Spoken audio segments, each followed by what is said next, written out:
Hey everyone, and welcome to the AI Leadership Podcast. I'm your host, Sam Joseph, and today we're very lucky to have academic Fabricio Góes on the podcast. Fabricio, thanks so much for being with us. How are you doing today?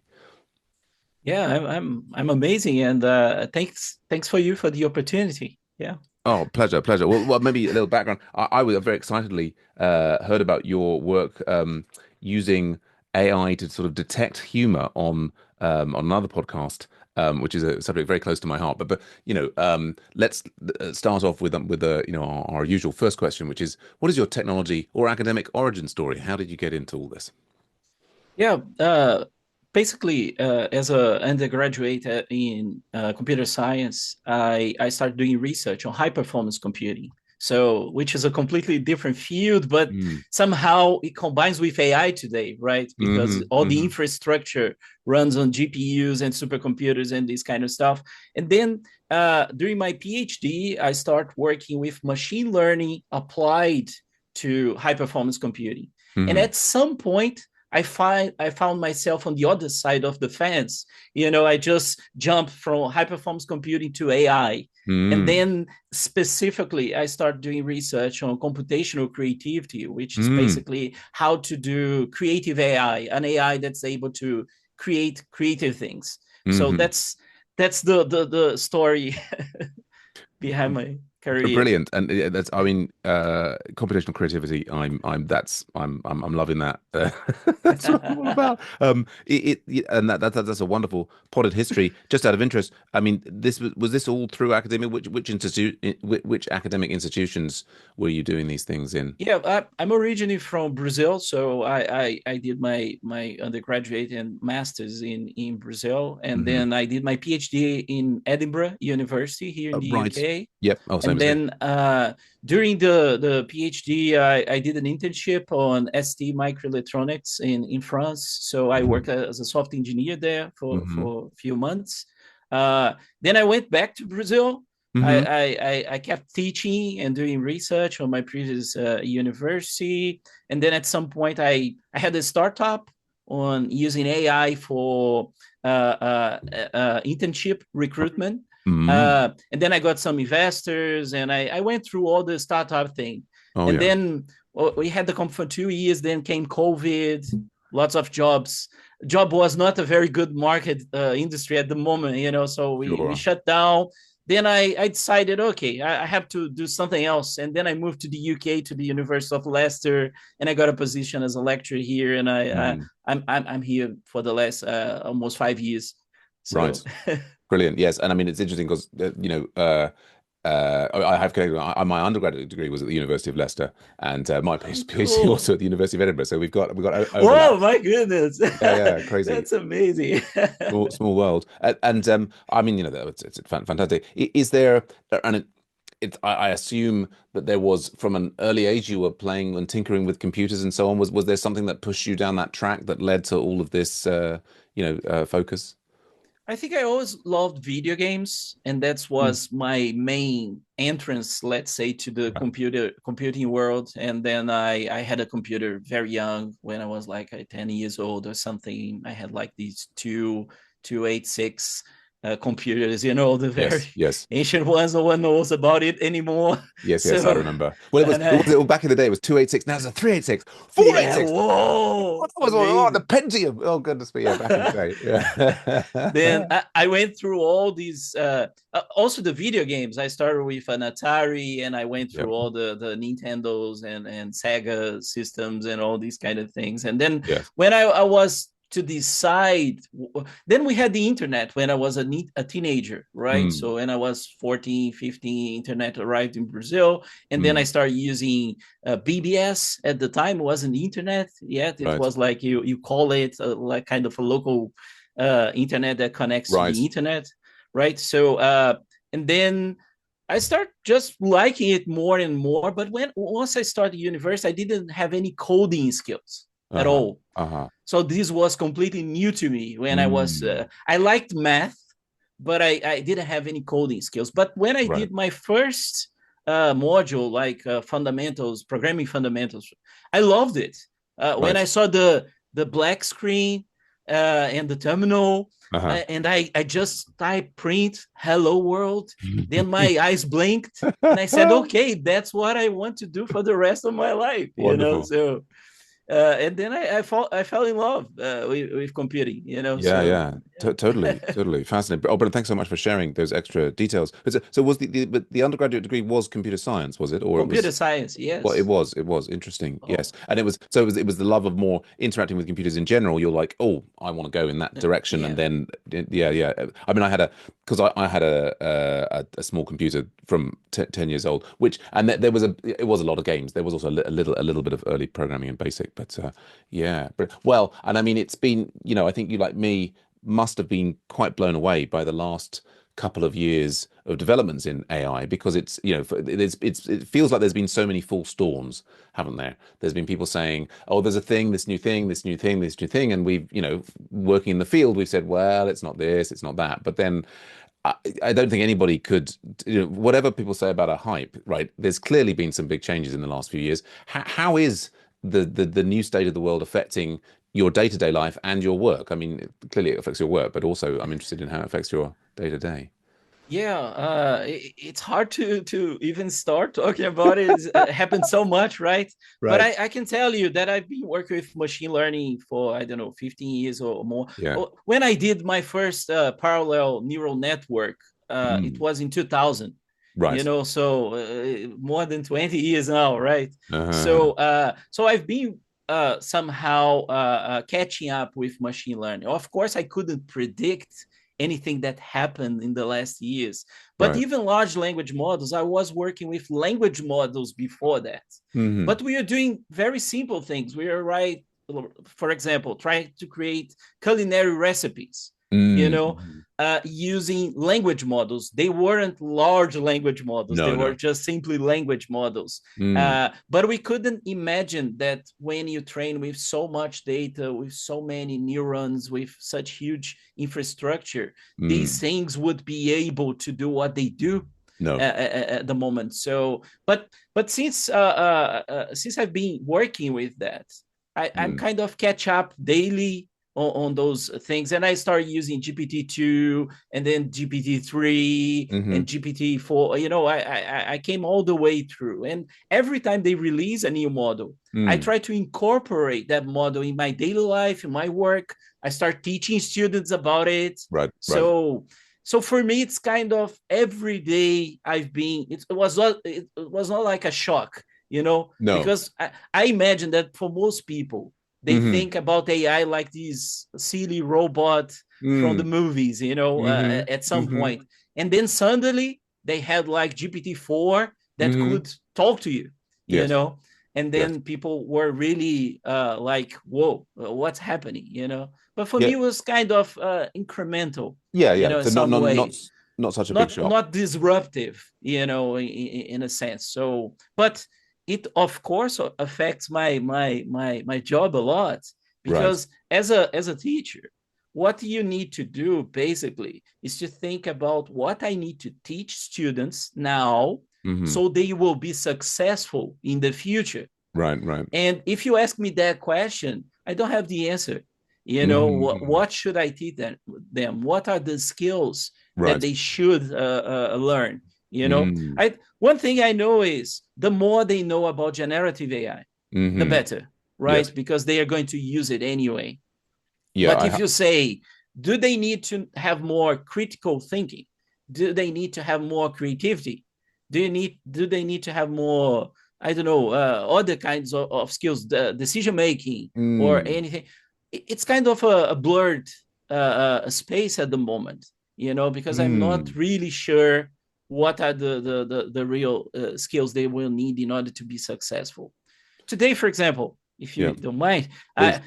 I just posted something on LinkedIn. People start commenting Yeah, on yeah. it about communication, Hmm. because somehow when you use ChatGPT now, if I say something like a caveman, I say like water, sky, tomorrow.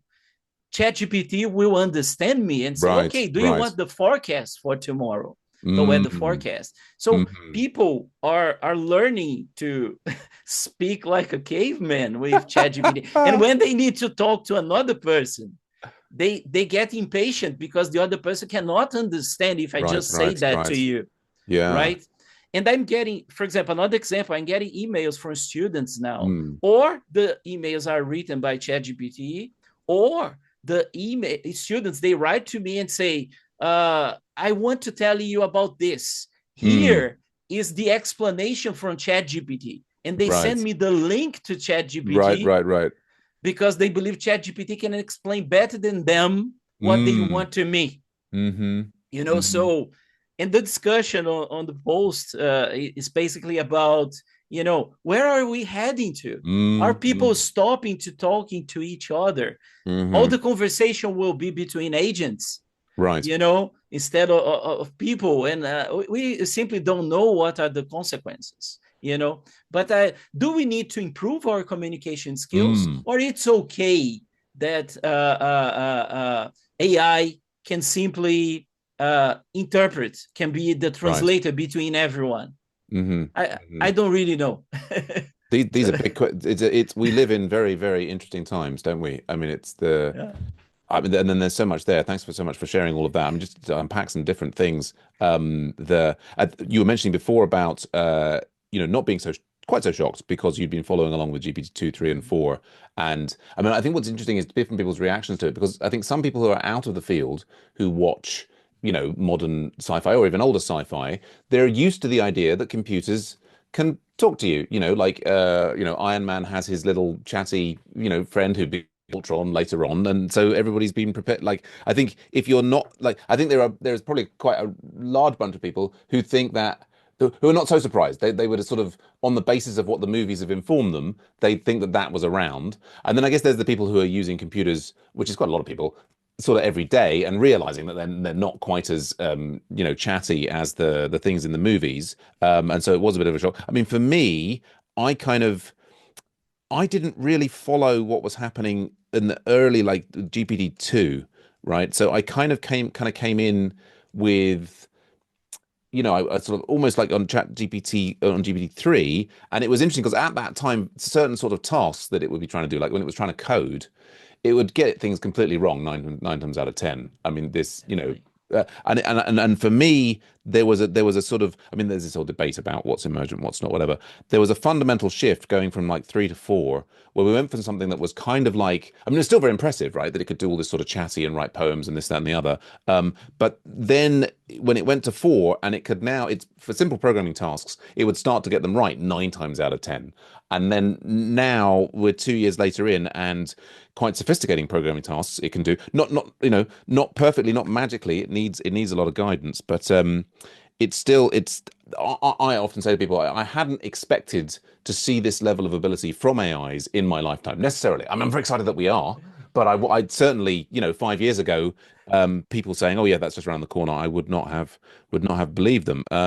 But yeah, this I mean, this question you're raising about how it's affecting our behavior. I have some friends who are they are professors of English in a university, and they are basically struggling with all of their students, or the majority of their students, just using AIs for the creative writing. And so one of my friends, actually Daphne Dessa, she's a wonderful professor of English in University of Hawaii at Manoa, and she has in her creative writing class gone analog, right? So basically, everybody is writing in books, and she's gone like, okay, like I'm just, you guys will write it down and I will see the handwriting so that you're actually doing it, because this is the, we were doing creative writing skills. But I think she and others are kind of like, how long have the English departments got left necessarily? Because it's is the writing on the wall.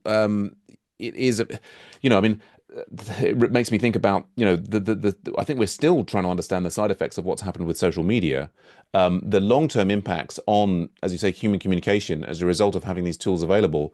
Difficult to predict, isn't it? Yeah, I at the University of Leicester, we have an institute called Institute for Digital Culture, Mm, and basically we help humanities to make the transition between mm, analog and digital, let's say. and Mm, now we are helping them more with the AI side. mm, So, and mm, then sometimes we promote some workshops explaining mm, how to use GPT for teaching, for research, and these mm. kind of things. And they had the same thing you described, right? They were kind of desperate.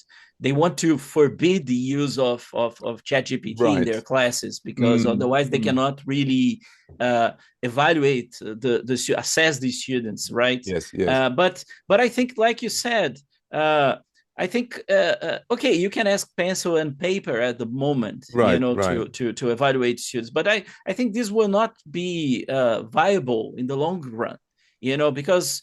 simply maybe you don't need anymore. If you think differently, I Yes, think in the past, like we need to memorize lots of things. sure. We need to memorize phone numbers Hmm. from people. We don't Yes. do that anymore, right? No, Because no. your mobile can do it perfectly. Mm. So I think even translation is something that is going to disappear. You're saying about your what you expect from sci-fi. I'm a Star Trek fan. Oh, me too. I was always hoping for Star Trek to Right. happen, to Yes, yes. say my Alexa, I call computer, Yes, computer, yes. do this, that, and so just for the say because it's fun, So I was hoping for that. So the thing is, it happened. Mm. We are not expecting. I can tell you the same. I'm not expecting to see that in my lifetime, Right, but right. it happened, and it's happened so fast, Hmm. and Hmm. we really don't know what to do with that at the moment. And but I think as a teacher, as someone that support people in humanities and all this Yes. kind of stuff, I try to tell them this is happening. This Yes. is what's going to happen next. Yeah. For example, translation. I give some course to people from the language department, Mm, and they were mm, really worried because they have just few students, and they hmm. will have an even less students, Hmm. and they didn't know what to do. Hmm. So my suggestion is get used to those models. Maybe translation is not just translating the text, Hmm. right? You need to do other things. You need the Hmm. cultural background for a Sure. language. You need to know the right vocabulary, how to use, how people behave. Yeah. It's a bigger thing. Yeah. But the job of simply translating from A to B, Hmm. this is practically a solved problem, Mm, mm, mm, mm. right? So if you keep it's like programming. Let's move Yes. to computer science, like Mm. coding, right? Yes.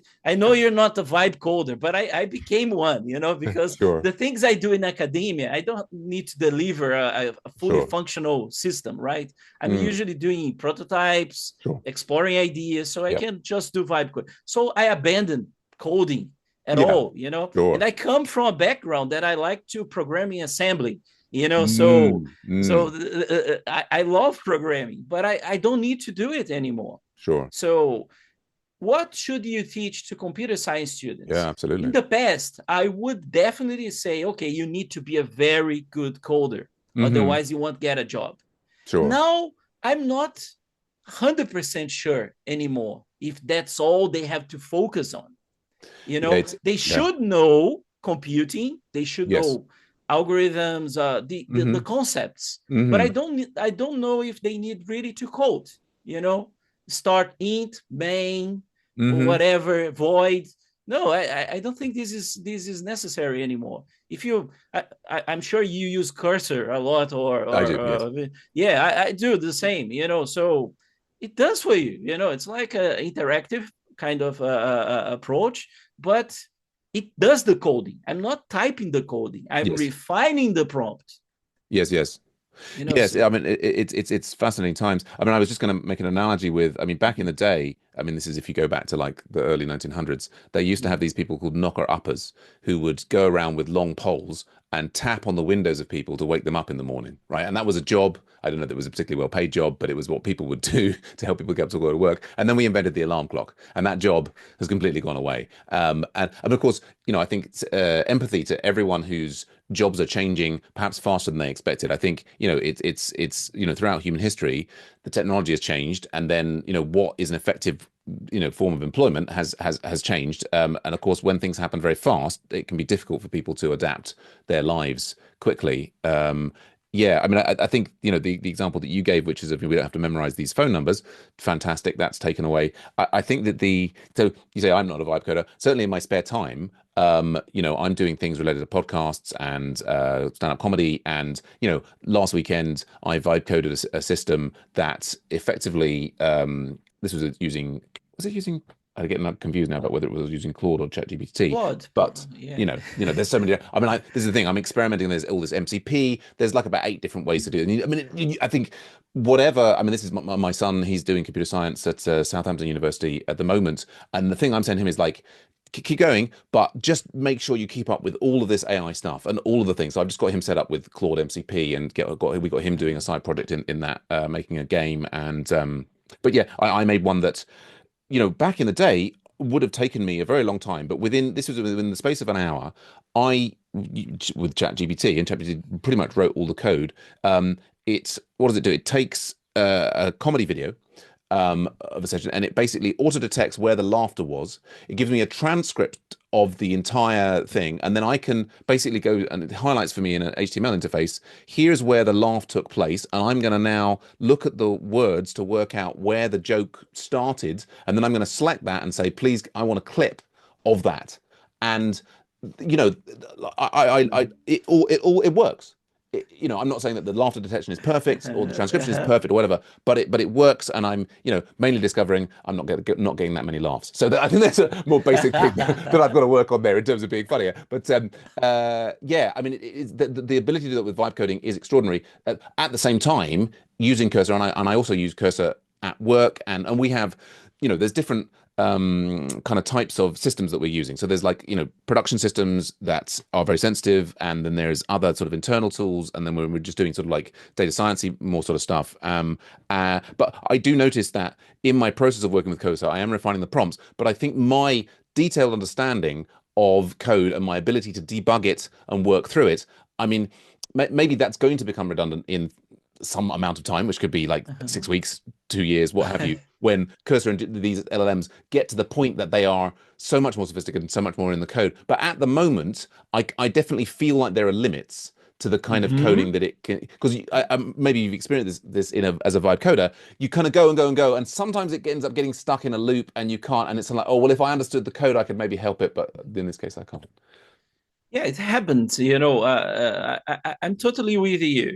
If you need to do like a proper software, Yeah, you need to have control over it. right, You cannot let GPT do all the work. right, right. Otherwise, if something breaks at some point in the Mm, future, you won't have a clue how to no, fix it because you haven't participated on the process. right. You Yes, just yes, delegate. It's like you hired someone to do the software for you, and yes. every time you have to change some feature, you have to pay again Yep. for the guy to do everything.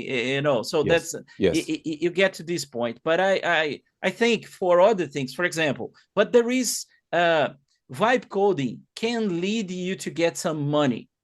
For example, I'll give you an Sure. example. Sure. Go on.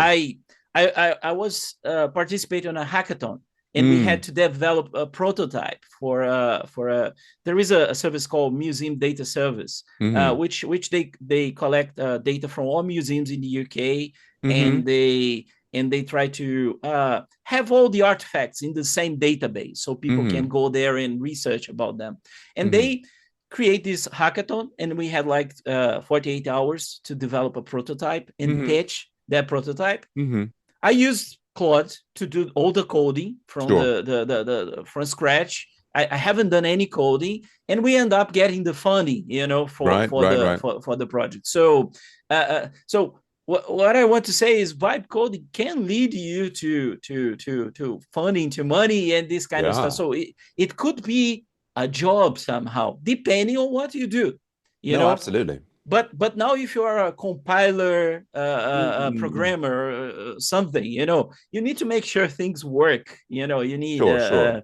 a high reliability on that software, Yeah. so you cannot simply let GPT play around.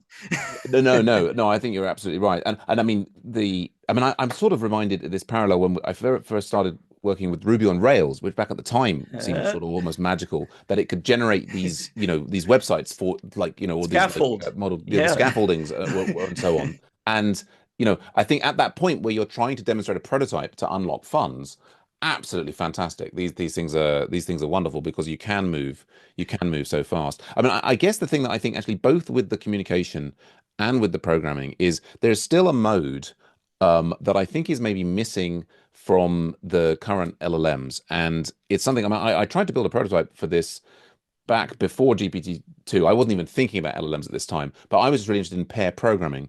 And I worked on a version like a VS Code plugin that would allow you to kind of do ping pong pair programming where you wrote, a small amount of code and the system would write a small amount of code back. And it would, so I think, one of the things that I'm still, and I gave this feedback to Cursor recently because they reached out to me, and I was saying I would really like a mode in which I was seeing the kind of the LLM type the code in real time, like kind of slowly, so that I could follow that as it because they're now so fast, right? It kind of basically goes, and then you're left looking at okay, I've effectively got the equivalent of a whole pull request. I've got a whole thing that I'm kind of looking for, and you kind of like, well, it's all there and it seems to be working, so I'll just, I mean, your ability to step through it carefully, I think, is reduced because it almost comes too fast. I'd love to see I mean, I think you could potentially get the best of both worlds, right? In that, the way to become a better programmer, and there are many ways, but one great way is to pair program with other very skilled coders and, be able to ask them questions as they're, oh, why are you making this decision as you do this? And I think that, of course, it may exist. I don't think any of the current providers provide a real interface quite like Claude, the new Claude code almost it's just terminal only and it will give you a little bit and say I was doing this and it gives you an option to say yes no other on that's getting close but I want to also go back to the communication example. What would be the best of both worlds is if everybody if these LLMs could be trying to help level up the humans rather than just necessarily doing their tasks for them. I mean, and fair enough. If people will just want to outsource, okay, I don't want to have to talk to my lecturer. I'm just gonna, like you talk to the GPT, talk to the GPT, right? But I think it would be nice to have a mode where the LLM was in a kind of scaffolding the human mode as a teacher would do as an instructor to say that's great, you want to communicate to your so and so in this way, let's talk through how we can get better at doing that. Yeah, I think it's hard to say because people usually they will do the lazy way, right? Yeah, If sure. you don't need to do it, why Yeah, should you spend if you can spend 10 seconds, why should you spend an hour doing sure. it? So I Yeah. think most people will always opt Yeah, to do the lazy way. It's natural. of course. Yeah. So I think only if you really want to understand it, Mm, you really want to learn it, then you're going to spend the time doing it. It's like, for example, uh, you're watching Netflix, and mm, there is a series that you mm, like. You're mm. not going to watch in 2x, if you're Right, right, right. you're going to watch it because you want to watch it. It's You want to not appreciate it in real something. time. Yeah. Yeah, it's not just an information, or you don't want just a summary of that Mm, series. You want to mm, enjoy it. mm, So I mm, think people will do that. Everything mm, they enjoy doing it, they mm, will do like the old fashioned way, let's say, or mm, the more interactive slow way. mm. But the things that they don't like, they will definitely let the AI do it, or they Sure. will ask the AI just for a summary of it. Or, imagine the future, not the far future now, the near future. You have your agent, and your agent, you tell your agent, you don't need to tell, the agent will learn about you over time. Mm, And the mm, agent will talk to all your friends or the business things you do, all this kind of stuff. And then the agent just bother you, or notifies you when mm. someone says something that might be interesting to you. Right. Otherwise, it will just give some standard reply or some kind Yeah. of reply you would do it. Yeah.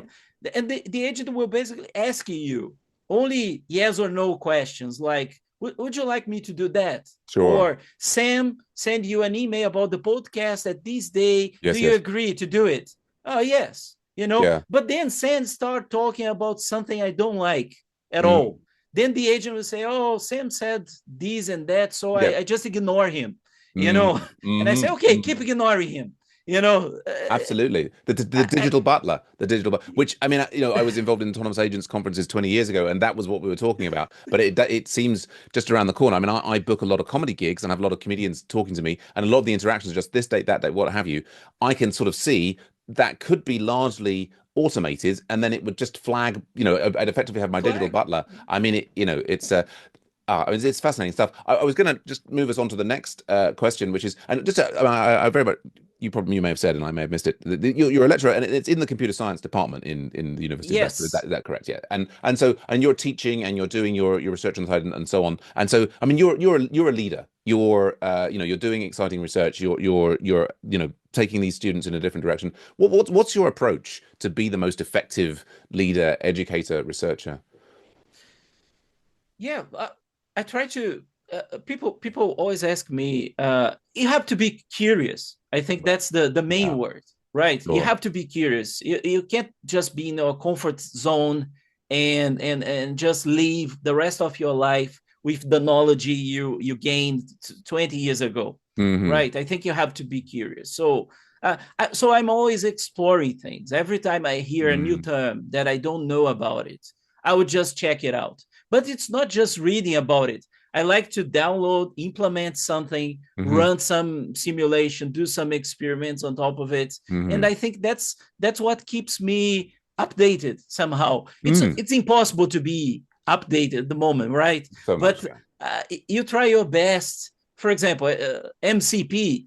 We Mm. are talking about MCP like it's something that has been there for 10 years, but it's something that didn't exist 2 months ago, Right, right, right, but right. it feels like 20 years ago. Yes. So I think that's the main thing. And as a teacher, I try to everything I learn, I try to pass on to the students.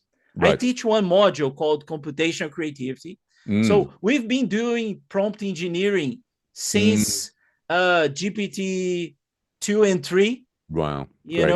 GPT-2 was not very prompting, let's say. It was just like an autocomplete.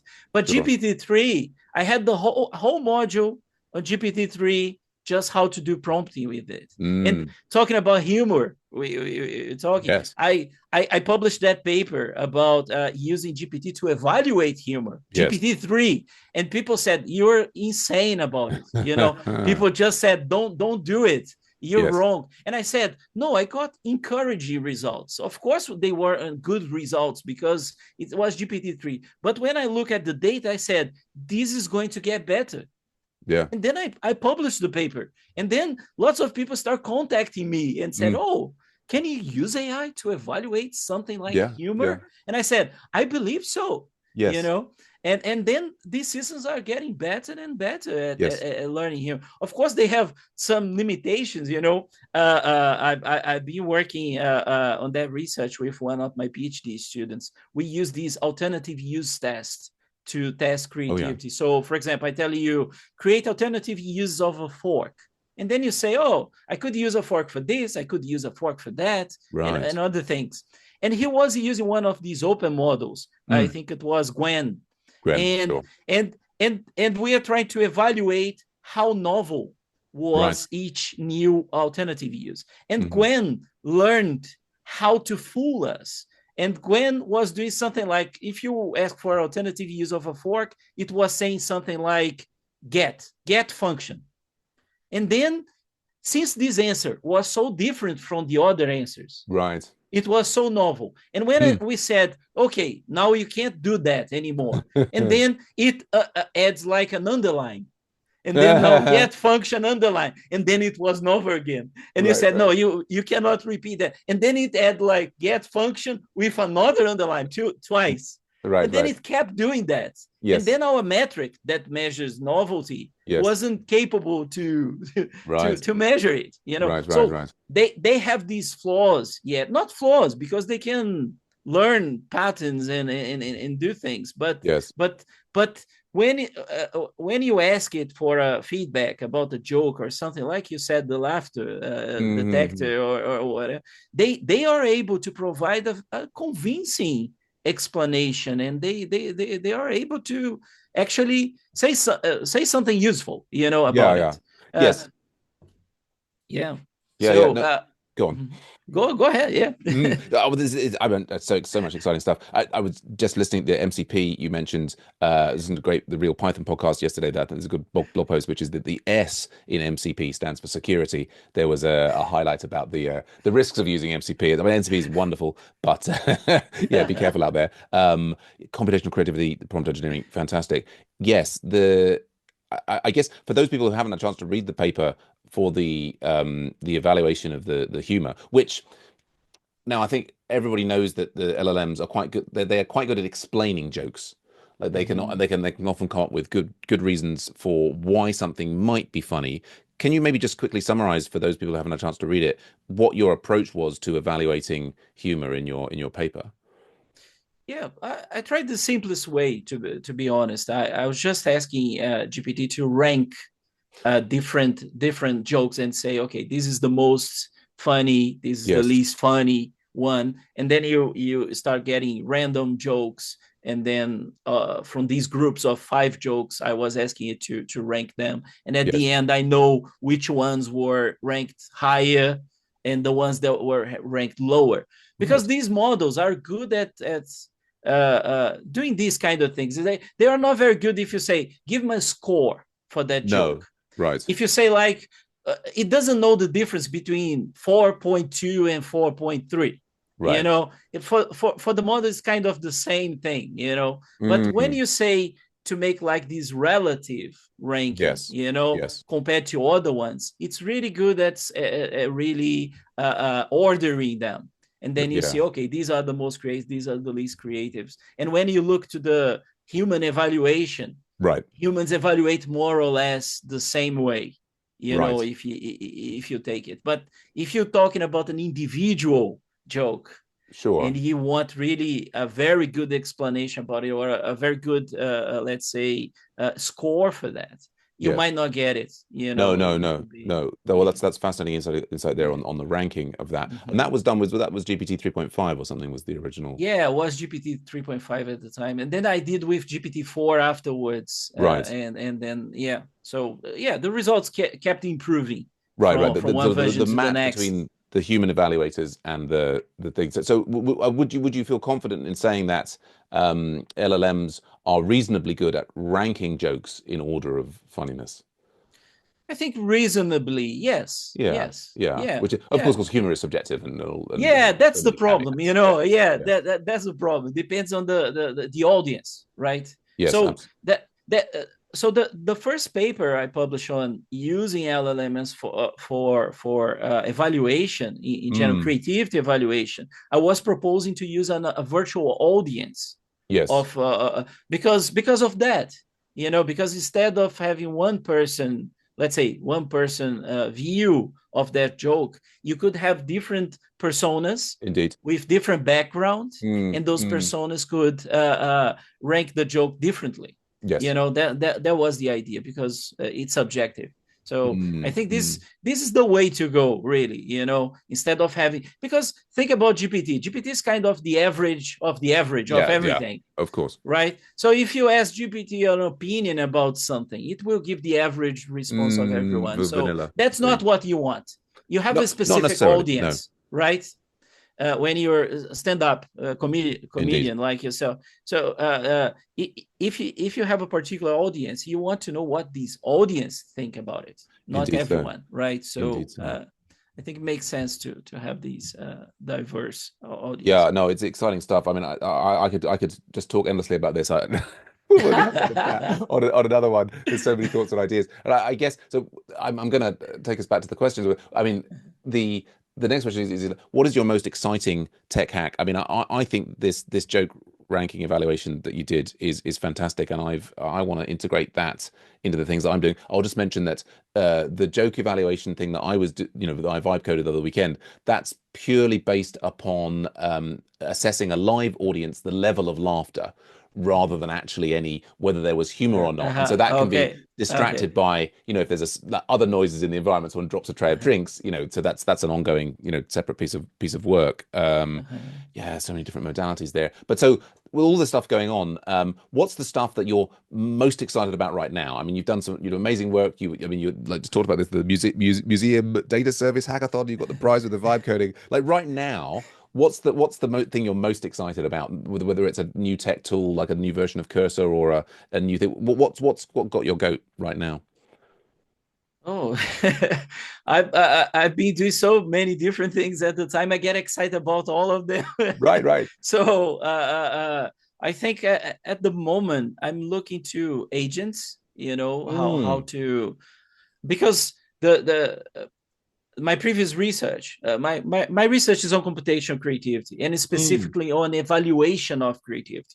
I'm not mm-hmm. the guy working on generating jokes. I'm more worried about how to evaluate jokes, how to Sure. evaluate poetry, Right. alternative use, or other things. So Mm-hmm. it's about evaluation. So if you think about the tech hack you ask about as well, I think this idea of using generative AI to evaluate creativity, Uh-huh. that was something I would say I was excited about, Yeah. because evaluating creativity is so complex Yes. that using traditional metrics or using traditional things, you cannot do it. Mm. And once you have like GPT kind of systems, they are like a big function trained with so many different Right, right. variables. If there is something that will be able to capture what is creativity, is Mm. those systems. I don't think traditional computing rule-based systems would be able to do it. Right. So that's something I'm excited about. And now Yes. what I'm excited about at the moment is how can we use different agents, and Mm. they have like a discussion on Mm-hmm. how to evaluate something. It's like a panel, Right.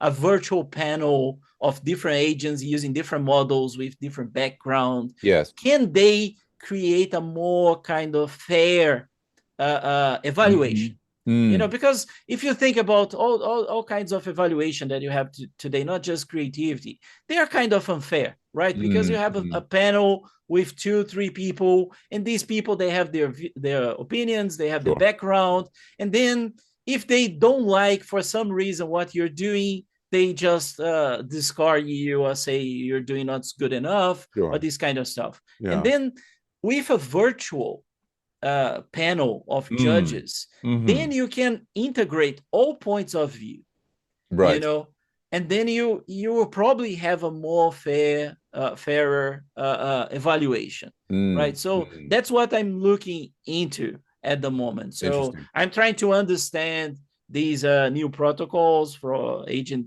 communication. Right. I'm trying to run different models at the same time. So my last paper, I can talk about it. Please. Uh, it was just accepted on the International Conference on Computation Creativity, which is like the Brilliant. top conference in the field. Brilliant. I've been working with these guys for some time. And this paper is about, we took Gemini, Claude, and Yep. GPT, and Mm-hmm. then we tried to see how they evaluate the creativity of alternative uses. And Right. we would like to know if they agree with each other, Mm-hmm. or they disagree with each other. That Yes. was the main question. And Yes. we realized that they agree with each other. So Right. these models, they agree that this is the best alternative use, or the most creative one, or the least Okay. creative one. So, and the other interesting thing is that they do not favor the answers they generated, because we Interesting. ask them to generate the alternative uses. So Okay. Gemini doesn't give a higher score to the alternative use that it generated, Mm. and Claude doesn't do it for its own. And it's funny because they all agree that Claude can generate better alternative uses. Oh, So in okay. the opinion of GPT, the opinion of Gemini, they Right. they they agree that Claude can generate better alternative use. So Wow. this was the first step Yes. before we do the multi-agent, because they Right. are doing this independently. Yes. Now we Yes. want to put these models together, Mm-hmm. having a discussion, and then see if they can come up with a better, a fairer kind of evaluation of creativity. So that's what Right. I'm excited at the moment. That's exciting. It's exciting stuff. And so then just to reflect or and to ask a question there. So within the multi-agent, so I mean, seeing whether the multi-agent is better than the independent one, ultimately this is then going to be compared against a human Yes. evaluators, and it's Yes. seeing like, okay, what when they were acting independently, and we get a ranking, it matches Mhm. to the human evaluators to this degree, and now in the multi-agent case, it's can we get the fine-grained ranking closer to what the more like the human level ability. Ah, and, outstanding. and talk about the human level. There are two different of human judges, human evaluators that we use. There Hmm. are the non-experts and the experts, because they Right. have completely different evaluation. Sure. So there is another paper, not from me, from other guys, that they were creating short stories, and they Yes. were evaluating using GPT and LLMs, and they used human evaluators, both experts and no experts, and they realized that large language models, they evaluate more like non-experts. There is a correlation with the non-experts Non-experts. evaluation of Right. stories. Yeah. If you take the experts, they evaluate in a different way. So Right. it's still a challenge, but they were using like the plain models. They were not Sure. creating any specific prompts to Yeah. Yeah. make them act as experts. So Sure. if you ask them to evaluate plainly, not giving too many specific instructions, they will evaluate like non-experts. Right. Right. Right. And there is another thing that could be interesting on their research. They also realized that people somehow they find a short story creative when they see lots of different words, or Mm. words that don't appear frequently. It's like Mm. when you say something in a complicated way, Yes. people believe that this is a good story. And it's like when you work with law, right? You use all this vocabulary, Sure. and doctors use the kind of vocabulary, so people are convinced Yeah. that It they are sounds. talking about something sounds interesting, and Mhm. people are convinced by that, and also large language models. But the experts, on the other hand, Right. they look for ideas, Yes. how Yes. many different concepts you use. It's not Right. about the wording, it's about the Yeah. concepts behind it. So, and this was a very interesting result Oh, that's very interesting. that I found really interesting, Right. because now they have these new LCMs, which Right. are not large language models, large concepts, or using concepts, right, instead of training with Mm. tokens. So I think this will improve the creativity evaluation. These Wow. kind of new large language models trained based on concepts. Brilliant. So Yeah. yeah. That's and so I guess then the goal, like, in a very simple way to summarize, it sounds like you've had, a level of success in simulating non-expert ranking, Mm-hmm. and but the really matching the expert ranking is kind of like a stretch goal, and that's where you're thinking, right, can we use multi-agents, them Mm-hmm. having conversations with each, and I'm sort of excited about the multi-agent idea. I mean, this you think about, Gemini and Claude and GPT all talking to each other. And one of the things about a human pool, a panel, is that as they make different arguments to each other, they can convince each other of different things, by making a good point. And I mean, I'm blown away. Actually, this is the research out of Anthropic, which is talking about how the sort of circuits operate in multi-layer. I don't know if you've Yeah, followed that amazing. development, Yeah. and the idea that, because we all know that the large language models, they're generating just the next token, but there Uh-huh. seems to be effectively like some they Reasoning.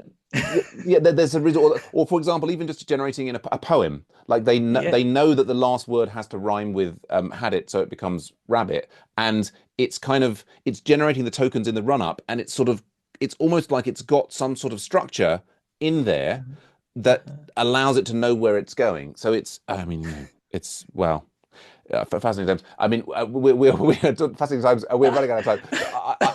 It would be remiss of me not to move us on to the next question, which is, how do you see the future of AI in the next week, year, 10 years? Nobody knows. No one's got a crystal ball, but where No. do you see it all going? I can tell you what I'm worried about. I'm Mm, worried about jobs. What the average people will be doing in the next years, because always when you have a big transition, mm, you have lots of people that are not in a good position during that transition, right? mm, Because people mm, they can't catch up for different reasons, right? Or maybe your job you were the unlucky one. I remember the CEO from Claude saying something about it's better that AI affects 100% of the people instead of affecting just 50%, mm, because if it affects negatively mm, 50% of the population, you have a huge problem, because the mm. other 50 will feel like, oh, I'm fine, Right, you right, know, right. and the Hmm. other 50 that they are really in trouble. So I Mm, see people discussing all these sort of dystopian futures and utopian futures, and I mm, think they are both unlikely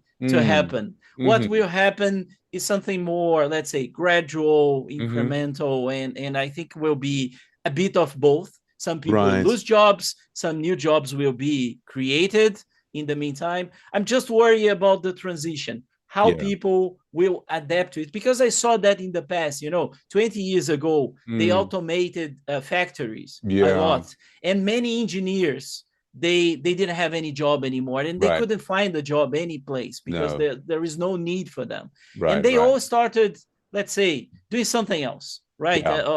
Other jobs. The same kind of technology created Uber, and many people find a job in Uber, right? And then Mm. technology takes away jobs but create other opportunities. I'm not saying that Uber is a better opportunity than the other one. I Technology think what giveth we, and taketh away. yeah, but I think what we need to worry about really is, because I don't see people really engaged in giving different answers for that. Mm. People talk about UBI. It's like, Uh-huh. if you don't get a job, the government will pay We'll for pay you you. money, But we yeah. know that the government doesn't have money for that. Mm. To give you a proper life at the moment with Right. everything that's working around, Mm. happening. Uh, and on the other hand, people say about this nice future, or this dystopian future where machines take over and everyone Right. is miserable or whatever. But I'm not seeing the real solutions. Mm. I see some things. We could discuss forever, but I could see some other scenarios about it. Yeah. We could have something like the machine working for you, and you Mm-hmm. have a kind of passive income. For Mm-hmm. example, I'll give an example. Today, if you want to make money with Uber, you have to buy the car and drive the car.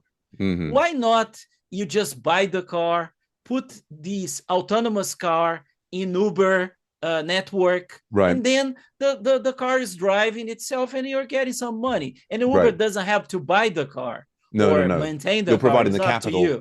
And, Yeah. and some level of like if the car has a problem that you're the one who has to fix it. But so the risk is then It's on your. you, but you've got like Yeah. a passive income source. You don't actually have to be in the car with the people why, unless you why want to be. people why people are not discussing that, because Mm, I, mm, I don't see people discussing these, let's say, intermediate and mm, more, let's say, reasonable solutions. They're just making people feel terrified about it, or mm. people feeling like, oh, I don't have to work anymore, you Yeah, yeah, know yeah, and yeah. and I think there is something in between, and that's probably what's going to happen in the next years, right? So Fingers crossed. I yeah, but I don't think like the world is ending or we are going to the Star Trek moment.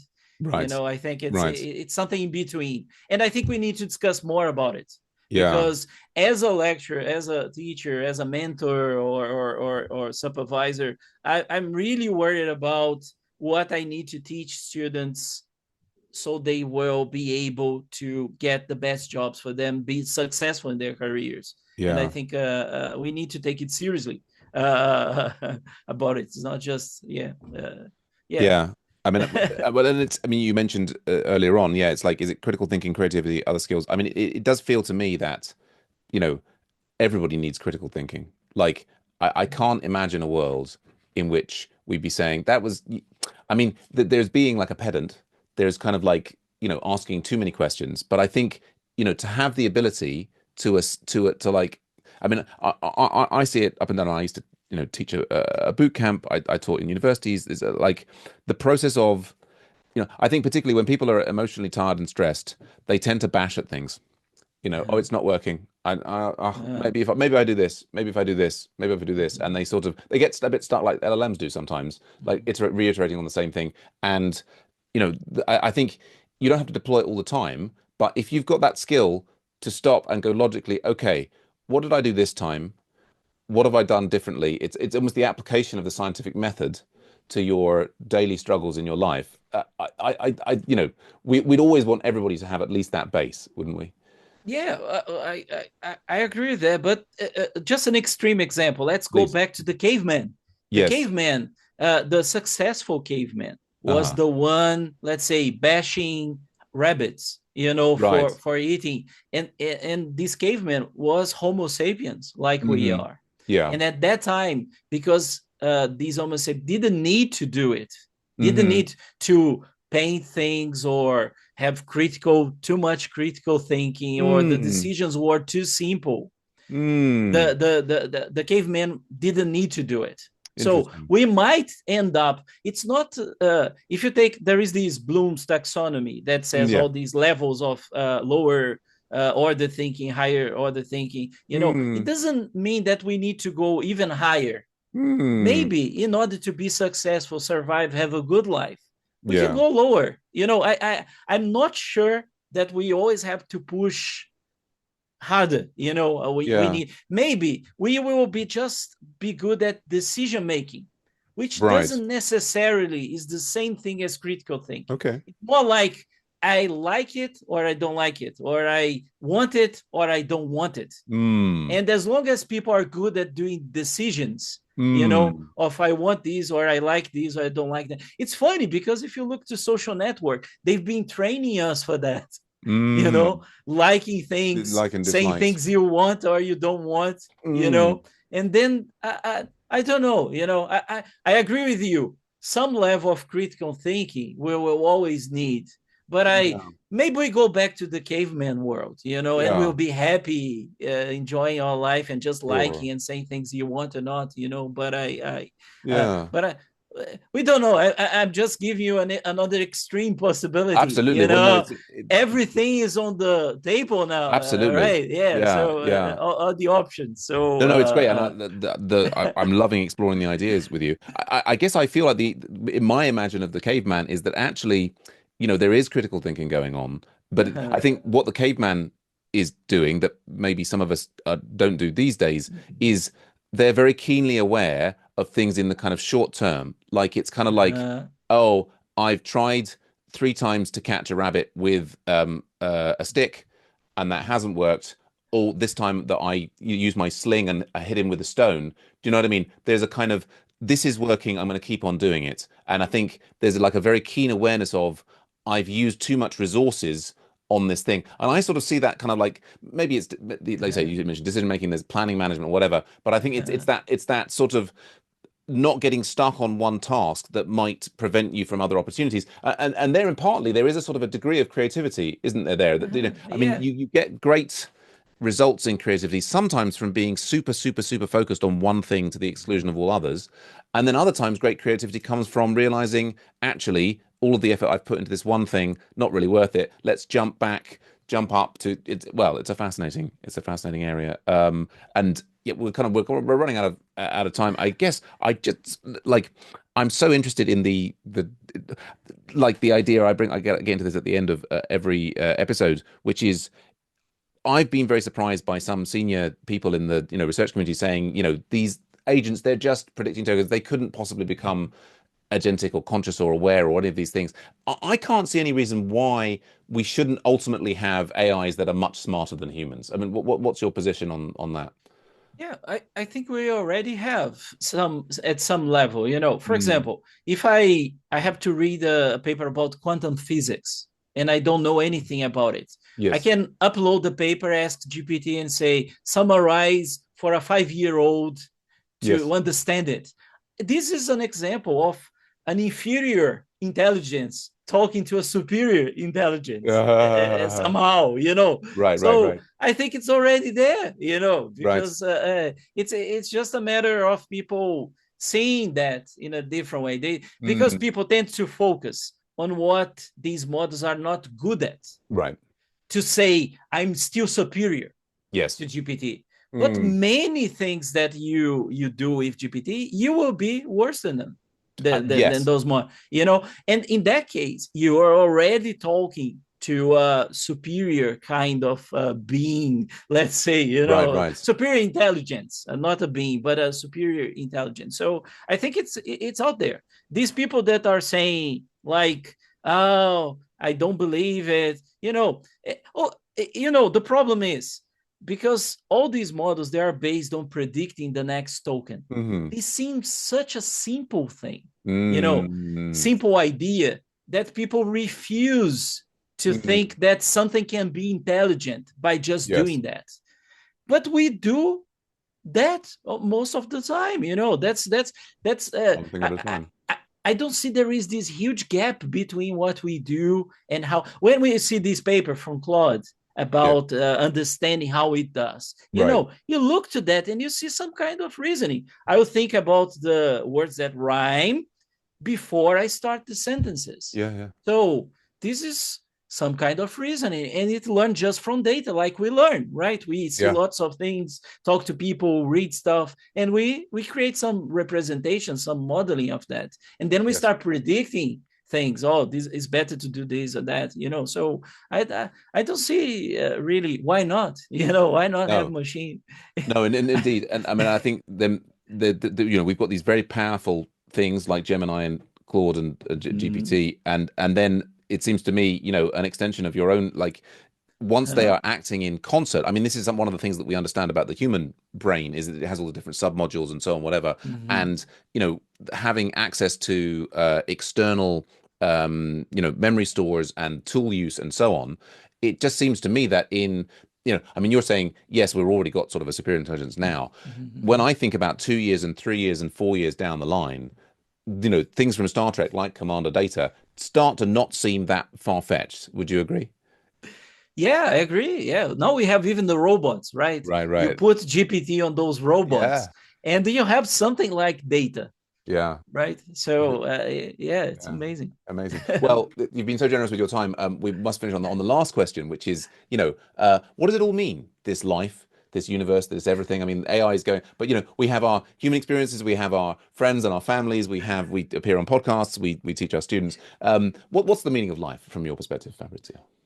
I think, I don't know, after you become a parent, Mm, things change in your life, right? It's all about when you're younger, it's all about being successful and try to learn as much as you can. And you think too much about yourself and mm, yourself, how to improve yourself.